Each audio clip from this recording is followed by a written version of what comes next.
Okay, at the end of the last video, I took out the row map.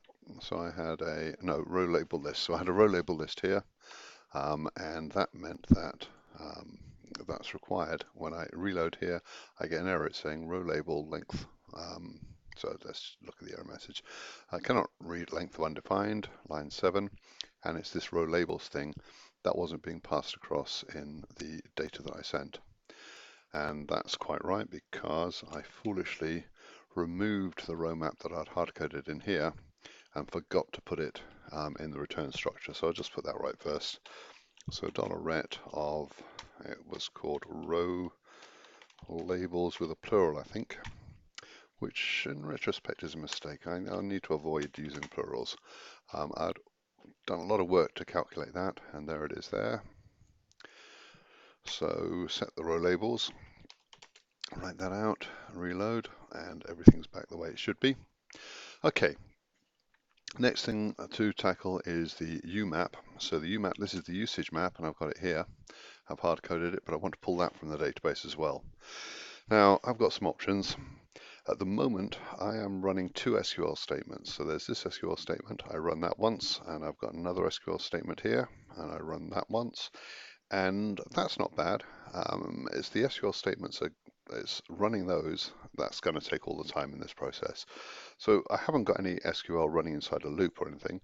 Having two is not as good as having one. Having three wouldn't hurt terribly. So I could do another loop to check out UMap.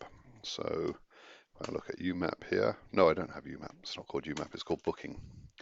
So booking is the table, and I need to get that data and put that into the data structure that I'm releasing. And you can see this mismatch is more pronounced than it was previously. I've got one row for every booked seat, and I want to put an X in place. So wherever there's an X here, all of these X's should be corresponding to rows in this booking table. It looks like I've got a lot more in the booking table than I have here. Maybe not. But anyway, every row here should have a corresponding X in this structure. And I could have a new SQL statement to do that. But I want to avoid having three SQL statements if I can get away with two. And I'm prepared to go to quite some lengths to avoid having two SQL statements. It slows things down, it makes the program complicated. If I can put the complexity in the SQL, then I will do that usually. Generally speaking, you find that if you can make the SQL engine do the work, you're better off. Now, I've got a kind of similar structure. TMAP and booking actually have a similar structure. We've got rows and columns. We've got rows and columns correspond. You can see I've got RW and CL, and I've got who. I'm not really interested in who. I'm not going to tell randomers on the internet who the seat's been booked by. I'm just going to record the fact that they have been booked. So because these share a structure, I can actually do a join. So I can join TMAP onto booking. Before I do that, let's just check something out. When I do select star, I get 43 rows from the booking. When I do it from TMAP, I'm getting 126. So there's 126 seats. What was it? 43 of them? 46 of them? 43 of them have been booked. So when I join booking on, okay, let's go back to my convention, which is uppercase keywords. So uppercase that, uppercase that. I've got a join, uppercase that, and I want a join condition. So the join condition can be something like row equals row. So that is tmap dot row, no, dot rw equals umap, no, booking dot row, and the columns match as well. Tmap dot column equals booking dot col. Actually, it's probably time to take care of some things that I haven't been worrying about. I've been writing this as if there was only ever one showing, if there was only ever one performance, and that's what my data says. So I'm going to put in a parameter now.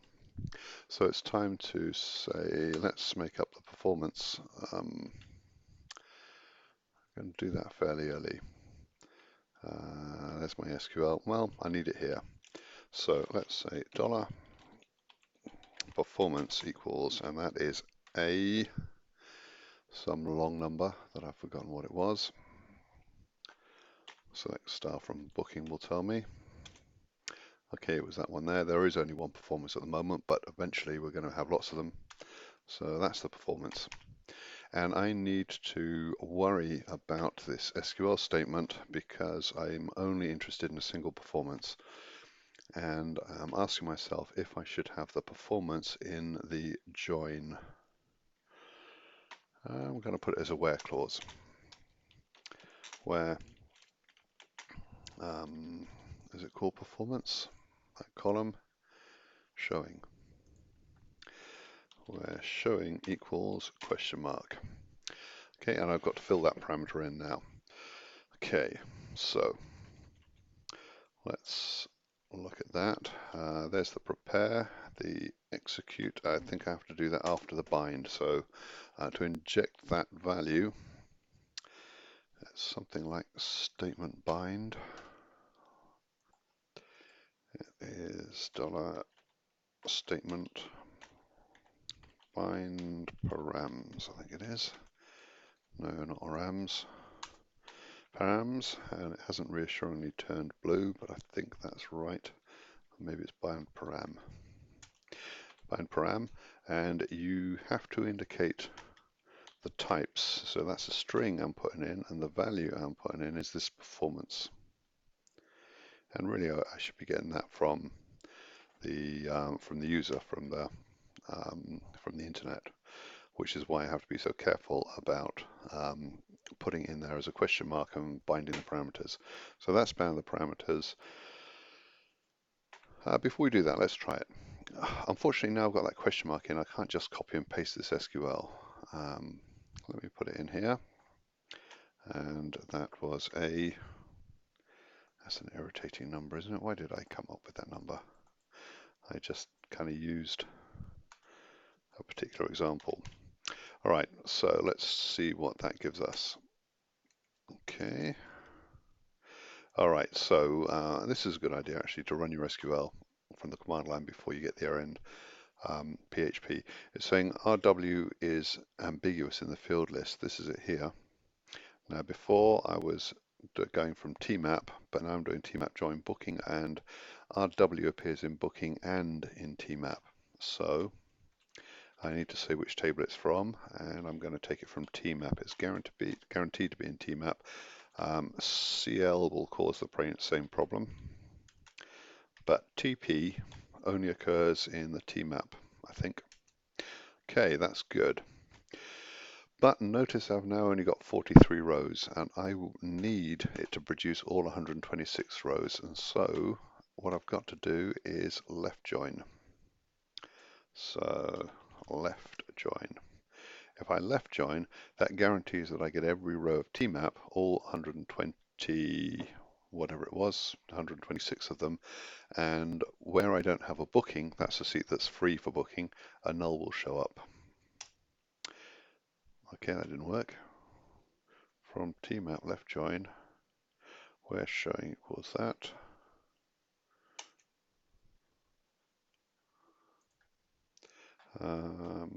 What have I done wrong here? Where showing equals. Okay, I think the problem is I'm taking showing from the booking table. Okay, so because showing is in the booking table, I need to put the where clause inside the join condition, because what happens is this left join picks everything out, picks out all 126 rows. But then when I do where showing equals that, I am filtering it, taking out all the nulls. Let me show you what happens without the where showing. So if I do without where showing, then I'm getting 126 rows and I'm getting these nulls in here. If we also look at the showing, you can see there's null in lots of values, but not where they match. So these are the booked seats and the showing's got a value, but in the unbooked seats, it's a null. And so when I put that where clause outside, I put it here, I've got a problem. If I put it in the join condition and showing equals a whatever the hell that number was, okay, now I should get 126 rows. Yep, I'm not interested in the showing, don't want that. Okay, that's good. I got 126 rows. I'm getting one row for every entry in TMAP, so I always want all of TMAP, and that's what the left join gives me. But I am joining onto booking, finding the matching row and column, and a specific showing. Okay, this is a slight irritation. See, I like to have my SQL statements so I can copy and paste them to and from the PHP, but this kind of doesn't work terribly well. Now, let me just do it anyway. I've done quite a few changes there. So I've copied it back. Delete these. Delete that. Nope, deleted too far. Get rid of that for tidiness. And now I've got to reformat this, which is annoying. I do need my SQL to be formatted. I just can't follow it if it's not formatted, if it's not kind of aligned and stuff like that. And that's a complicated on condition. And in the on condition, this is the parameter, so that's the question mark. Okay, so now everything is working just as before, but now this SQL is bringing back this extra column here. Can't remember what it's called. The TP. Okay, no, that's not doing what I want. That's right. I know what it is. That's all very well, but I'm not actually finding out whether there's a booking or not. So I'm getting everything back. Okay, let me put that showing back in. I said I didn't want the showing. What I need to do is to include a column, any column from the booking table. So I need to pick any column from the booking table, and that will show up either as null or not null. What have I got? Describe booking. Okay, so I've got the row column, the who. Let's bring back the who. All right, so if I put in here who, I don't actually care who. You can see I've got the name of the person or I've got null. Data I'm actually after is either an O or an X, so I'm tempted to do that in the SQL. So I could say, actually, let's do it here. My extra column here can be case when who is null. So if who is null, then return an O, else return an X. End. Splendid. Let's just try that. And I'm not going to edit in the command line. I'm not going to edit in MySQL now. So go to the end of that line, Control U clears the line, right click, pastes that in. Showing is I wish I hadn't used that number. Okay, where is it? There's the number there. Okay, I've got two A's in there now. Get rid of one of them. Okay, didn't like that.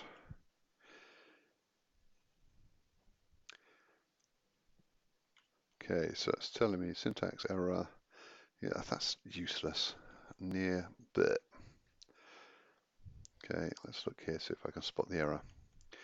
Error message is rubbish. Case when who is null, then O X, else X. That all looks good. That must be where the error is. This is the line that I added. Case when who is null. Is who's okay? And anyway, it's not complaining about that. Can I use else like that? I'm not sure I've got the else right. Let's try that. And just temporarily, let me put in that A value. This one here. Okay, so I'm just working this. I'm editing in the PHP and running it in MySQL. Control U, right click. Okay, that error message is no good to me at all. I've simplified my case. I can't see anything wrong. I'm going to just delete this and try that because I just can't see what's going wrong. No. Okay. I didn't close a bracket here. All right. Not closing brackets, that's one of the worst kinds of errors. The error message I was getting there was completely useless. You've really got to take care with your brackets. That's fine. Let me try and put my case statement back in. So it goes case when who is null, then that means it's free, and if it's not null, then it's taken. And the end, and I'm going to call this column something. So as free. Okay. All right, let's try that. Triple click, right click. That's looking good. So I've got O's and X's, and I've got a column called free, and everything's fine. This should be a question mark, of course. So let's put the question mark back in. Okay, now the SQL is delivering the value for my UMAP. Okay, that's looking good. So I'm targeting this thing here. I'm trying to recover that structure. So let me look at my loop to see if I can easily pick out the data here. Okay, so this is the required data structure. So I could add it to something parallel to the required data structure. This is where I'm building up. Yeah, it works in parallel. It's a very similar structure. So the thing that I called RDS, the required data structure, this is the hash map. So this is the seat type map. So I'm going to decorate that with a U, and I'm going to do something very similar. Nope, that was T, and I'm going to do something very similar for U. So U required data structure, T and U. Good. I'm liking that. So let's just find out. That's my RDS, and I'm going to rename that to T required data structure. And where did I use it? For each there, that is the T required data structure. Okay. Where else did I use RDS? I'm going to search for it. RDS. So that's now a T. Was that the first use? No, that's the first use. That's it being declared. Search again. That's been changed to a T. That there should be a T required data structure. That's already a T data structure, and then I'm back to the beginning. Okay, so I want a parallel structure to that. That was the U1, that was the T1. I want to do something very similar for U. Yank paste, make that one a U. So I'm doing this without thinking about it too hard. Let's find the next occurrence.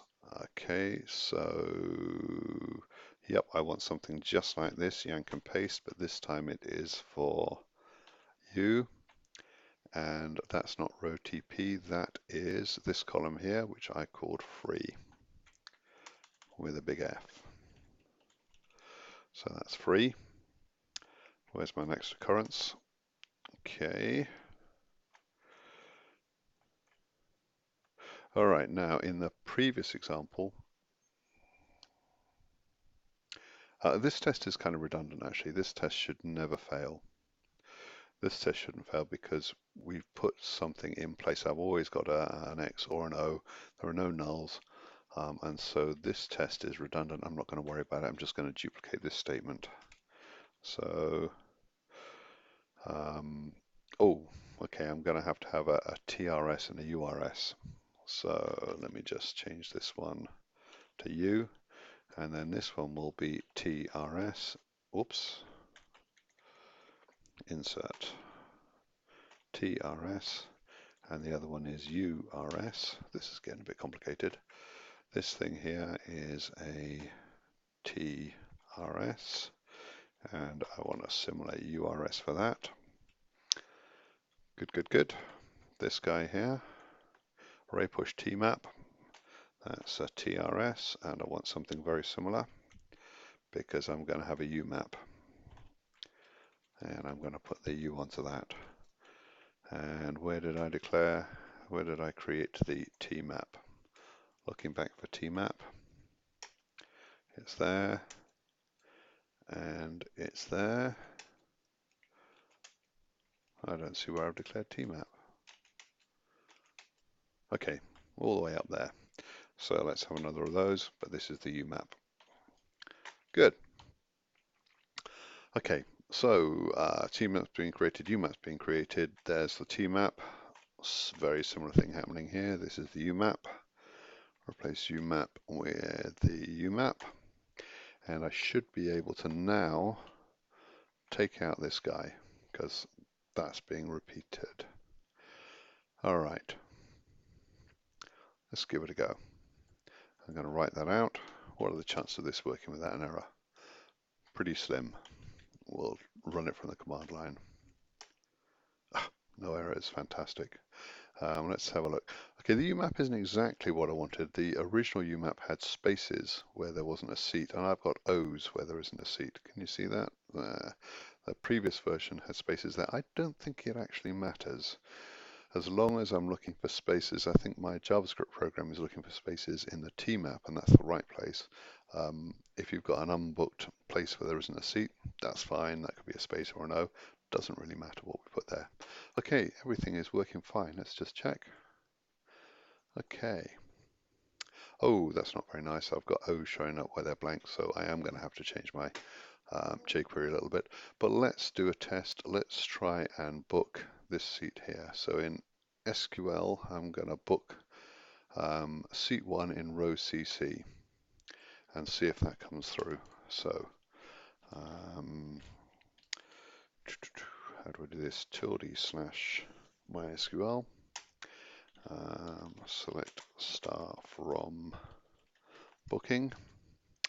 Okay, and I want to add a booking. Insert into booking values. Okay, so the performance I'm booking is the only performance we're running. That's this one here. I want to book CC, and I want to book 1. So that's seat 1 in row CC, and that booking is going to randomer from the internet. Okay, so that's the person making the booking. Done. Let's reload here and make sure that 0 turns into an X. Lovely job. Okay, so we've got the UMAP structure working. We don't have any means of making a booking from the internet, but we can add that in. The structure that we've chosen actually works quite nicely. You see that line there? That's all you need to do to make a booking. So the values I'm going to need are the performance, the row, the column, and the person making the booking. And it shouldn't be too difficult to put that together.